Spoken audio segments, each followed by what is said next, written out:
Homeowners across our area have been trying to make sense of their new normal without the Key Bridge. You've already heard from some of them and the things they've done to recover. Tonight, we're joined by Javon Mangum from the United Way of Central Maryland. And Javon is the Neighborhood Zone Director for the Brooklyn and Curtis Bay region. Javon, thank you so much for stopping by and talking to us as we reflect back on the year after the bridge collapse. Thank you for having us.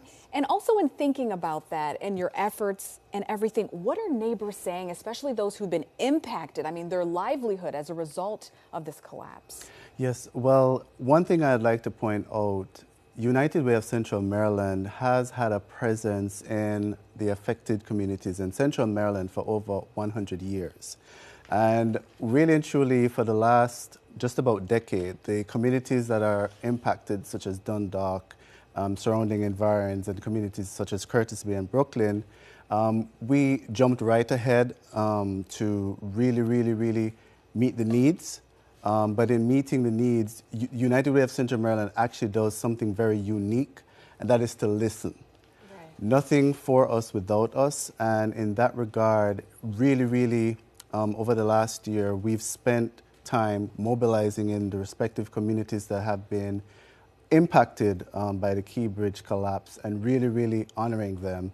And one of the key things that has happened since then, which we have to thank WJZ for, is our Bridge the Gap that has really helped in uplifting key communities in Dundalk. For example, we are actively working with community members and organizations there, really seeking to mobilize around community engagement, capacity building, training, and other initiatives to really mobilize around the needs in the communities. Javon, as you're talking about the Bridging the Gap Fund, which has been so beneficial to so many people in that area, what has the response been from people who are benefiting from that, especially after this collapse? Yes, and one of the unique lenses in that regard as well was the United Way of Central Maryland had already figured and forecasted and had the unique insight to say that there would have been an immediate response.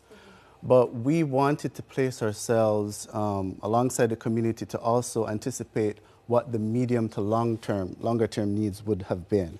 And so in actively tackling eviction prevention, food insecurity, and access with those families that were primarily impacted, that was a part of the key initial strategy that we sought to employ, get the feedback from the community, but also helping to mobilize them to meet not just the needs there and then immediately with all these various organizations, though good, to uplift those needs, but what were the longer term solutions? And that's what the fund also helps to uplift and move ahead. Well, it's clear that the impact is being felt. What the United Way is doing has been very meaningful, especially during this time. Javon, thank you so much for stopping by and talking with us about Thank you for having us today.